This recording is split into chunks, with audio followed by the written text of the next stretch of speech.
அந்த காட்டில் வலிமையான சிங்கம் ஒன்று இருந்தது. அந்த சிங்கம் புலியையும் காக்கையையும் தன் மந்திரிகளாக வைத்துக்கொண்டு அந்த காட்டில் அரசாட்சி செய்து வந்தது. ஒரு முறை ஒட்டகம் ஒன்று வழி தவறி அந்த காட்டிற்குள் வந்துவிட்டது. அதை பார்த்த காக்கை அந்த ஒட்டகத்திடம், "நீ யார்? இங்கு எங்கு நீ வந்தாய்?" என்று கேட்டது. அதற்கு ஒட்டகம் காக்கையிடம், "நான் ஊரில் வழியோடுதான் போய்க் கொண்டிருந்தேன். எப்படியோ இங்கு வழி தவறி வந்துவிட்டேனே" என்று மிரள மிரள விழித்தது.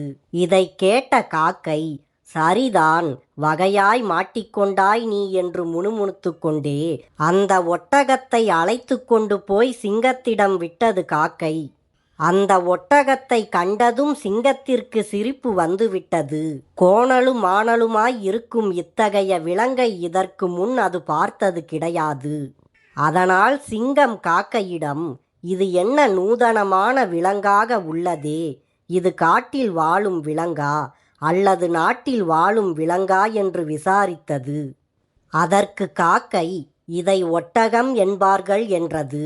உடனே சிங்கத்திற்கு அந்த ஒட்டகத்தின் மீது பரிவு உண்டாயிற்று. சிங்கம் ஒட்டகத்தை தன் அருகில் அழைத்து, "நீ எங்கிருந்து வருகிறாய்?" என்று கேட்டது. அதை கேட்ட ஒட்டகம் சற்று நேரம் மிரள மிரள விழித்தது. பிறகு ஒட்டகம் சிங்கத்திடம், "நான் ஊரில் வழியோடு போய்க் கொண்டிருந்தவன். இப்படி வழி தவறி காட்டிற்குள்ளே வந்துவிட்டேன்" என்றது. உடனே அந்த ஒட்டகத்திற்கு அபயம் அளித்து அதை காப்பாற்றுவதாக வாக்களித்தது சிங்கம். ஒரு நாள் காட்டில் அந்த சிங்கத்துக்கும் ஒரு யானைக்கும் பலத்த சண்டை நடந்தது. அந்த சண்டையில் சிங்கம் யானையிடமிருந்து தப்பித்து கொண்டது. இருந்தாலும் அதற்கு பலத்த காயம் ஏற்பட்டது. அதனால் சிங்கம் தன் குகைக்கு திரும்பி வந்து அங்கேயே வெகு நாட்களாக படுத்து கிடந்தது. அதனால் மற்ற விலங்குகளுக்கு உணவே கிடைக்கவில்லை. அவை பசியால் வாடின. ஆனால் அந்த ஒட்டகமோ புல்லை தின்று கொண்டு நன்கு கொழுத்தது. அப்போது சிங்கம் மற்ற விலங்குகளிடம், "நீங்கள் ஏன் இப்படி வாடுகிறீர்கள்? நீங்களே சென்று இரை தேடி சாப்பிடுங்கள்" என்றது. அதற்கு மற்ற விலங்குகள் அனைத்தும் சிங்கத்திடம், "அரசே, தாங்கள் பட்டினி கிடக்கும் பொழுது எங்களுக்கு அப்படி செய்ய மனம் வருமா?" என்றன. இதை கேட்ட சிங்கம், "நல்ல வேலைக்காரனுக்கு இருக்க வேண்டிய நடத்தையும் பக்தியும் உங்களிடம் நிறைய இருக்கின்றன. உங்களை நான் பாராட்டுகின்றேன்.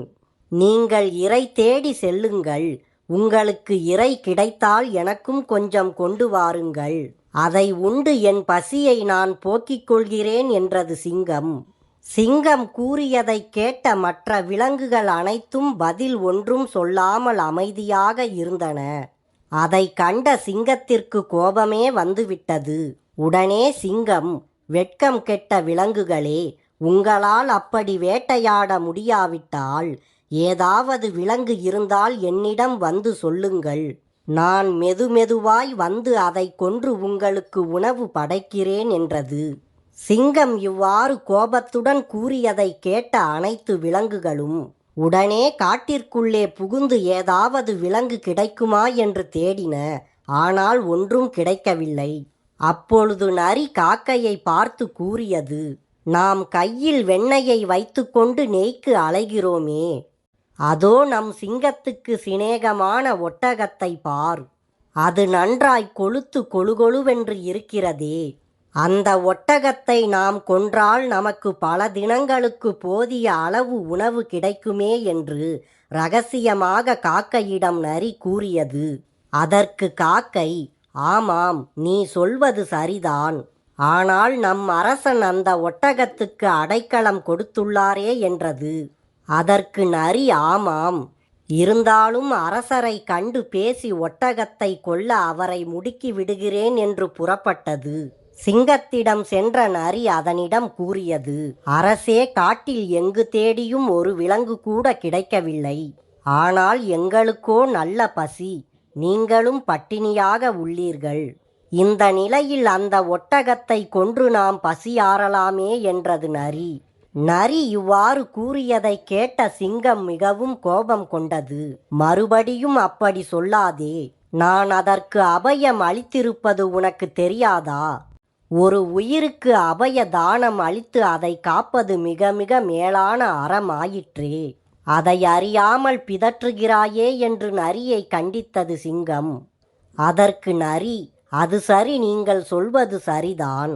உங்கள் மீதுள்ள அன்பின் காரணமாக ஒட்டகமே தன் உயிரை கொடுக்க முன்வந்தால் அதை கொல்வது பாவம் ஆகாதே என்றது.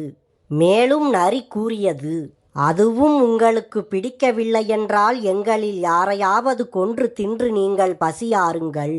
நீங்கள் இப்படி பட்டினி கிடப்பது ஆகாது. தலைவன் அழிந்து போனால் குடும்பமே அழிந்து போகும் என்று சிங்கத்திற்கு விளக்கியது நரி.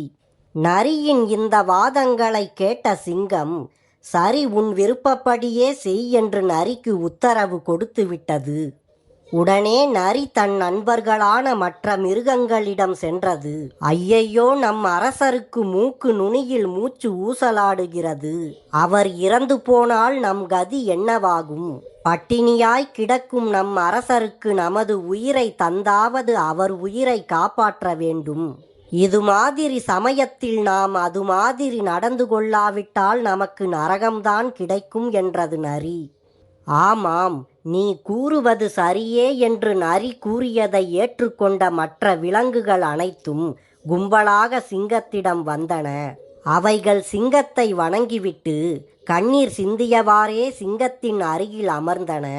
அவைகளிடம் சிங்கம், ஏதாவது கிடைத்ததா, சாப்பிட ஏதேனும் கொண்டு வந்தீர்களா என்று கேட்டது. அதற்கு ஒன்றும் கிடைக்கவில்லை. அதனால் இப்பொழுது என்னை கொன்று உங்கள் பசியை ஆற்றிக் கொள்ளுங்கள். அதனால் எனக்கும் புண்ணியம் கிடைக்கும் என்றது காக்கை. உடனே நரி கூறியது, உனது உடல் மிகவும் சிறியது. உன்னை தின்றால் சிங்கத்தின் பசி ஆறுமா? நீ சற்றே இப்படி வா என்று சொல்லி சிங்கத்தின் அருகில் சென்ற நரி, அரசே, என்னை கொன்று நீங்கள் பசியாறுங்கள் என்று வேண்டியது. எஜமான் கொடுக்கும் உணவை கொண்டுதானே வேலைக்காரன் வளர்கிறான். அதனால் அவன் வளர்த்த உடலை அவனுக்கே அர்ப்பணிப்பதில் தவறு ஒன்றும் இல்லை என்று மீண்டும் வலியுறுத்தியது நரி.